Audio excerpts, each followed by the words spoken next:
Hello, hello, pretty makers. Today we're going to make this pretty woven fringe wreath. It has a Halloween theme with a farmhouse twist and is super cute. You won't believe what I used for the fringe. I think you're going to be surprised, but very inspired. You're going to want to stay till the end of the video for a chance to win this wreath, so keep watching. So if you're ready, let's go make something pretty. Okay, here's the secret ingredient. Yep, gift bows. I saw the buffalo check at Dollar Tree and knew I had to do something with it. They have them in red, blue, and green check as well, so you can just imagine the possibilities. I chose the orange and black bows originally as my palette, but in the end, I swapped out the black for purple. The orange and purple have gold and silver on the back, so you get even more of a color combination from one bow. You'll also need one package of the black poly rope, a 14-inch wreath form, and a little Scotch tape, and that's it. The first step is to weave the poly rope on the inner 3 rungs of the wreath form. A couple of tips for this rope. It unwinds very easily, so I worked with 3 to 4 feet of rope at a time. I also used Scotch tape on the ends, making a flugel binder to keep it from unraveling.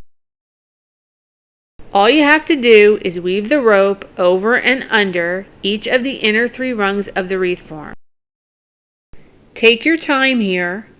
Just keep weaving over and under. Once you get started, it'll go pretty fast. Slide the weave together as you go to make it tight.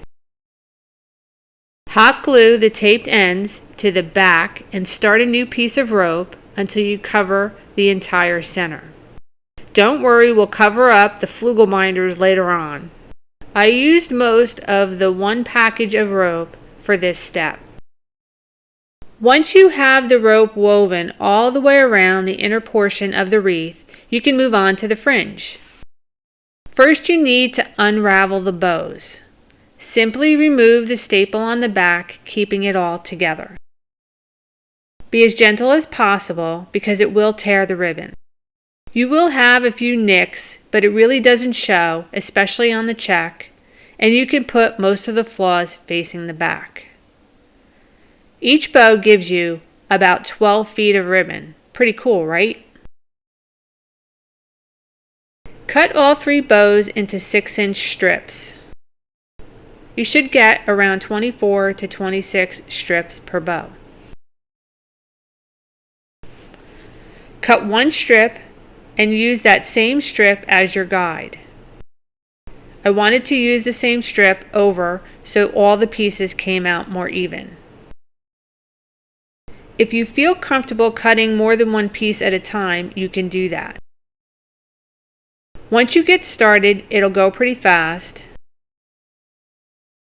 I kept them organized using the Dollar Tree mini grips.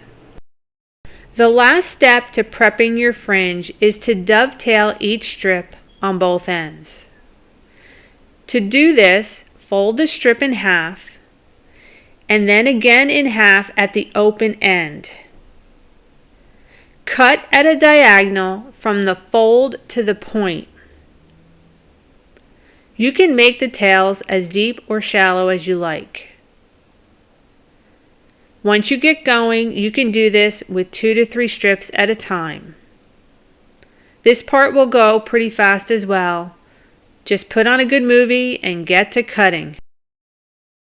Once you have everything cut, figure out how you want your colors to go. I just alternated the colors all the way around. The first row of fringe gets glued to the back of the woven section. You'll need about 12 of each color for the first row. Fold each strip in half, slightly askew, so that some of the opposite color shows through, like the gold on the orange and the silver on the purple. I hot glued them at the fold so they would stay together, but you could use staples here to save some time. Now just hot glue each piece on the back of the wreath just off center of the woven area. Try to keep each piece aligned with the previous one so that your fringe is even all the way around. You don't have to be perfect, just close, and keep checking as you go along. Once you have the first row glued all the way around, push each strip through to the front. They should pop right through. Push all the strips through so you expose the outer rung of the wreath form. Now you can start the second row. Fold the strips the same way as you did for the first row, but this time slide it under the outer rung so the fold meets the wire. Glue each strip at the fold. I found it easier to put the glue directly on the wire and then fold the strip and squeeze it together. It can get a little hot, so use your pink fingertips if you have them.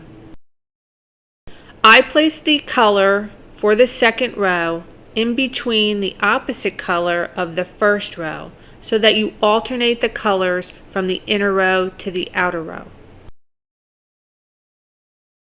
If you end up with a piece that will sit across the crossbar, you can notch the strip at the fold so it can slide over the crossbar.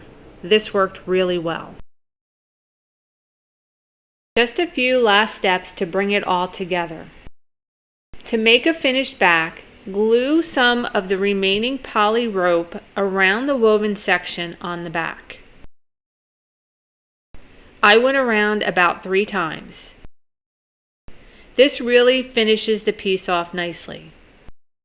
I wanted to add some of the Dollar Tree bats as well, but they just blended in until I added some bling. Well, bling glitter, that is. Just a few pieces of chunky glitter was enough to make them pop.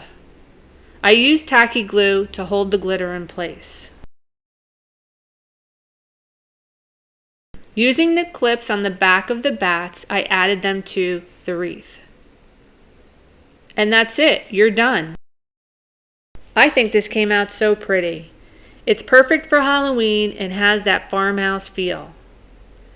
As I mentioned at the beginning, I want to do a giveaway for this wreath to one of my subscribers. If you want to enter for a chance to win, just subscribe and leave a comment. When I hit 500 subscribers, I'll draw a name at random to win the wreath. See the description for full details on how to enter and the rules that apply. Also, keep watching my channel for more giveaways coming soon. I hope you enjoyed this tutorial, and if you did, please subscribe. If you have any questions, let me know in the comments.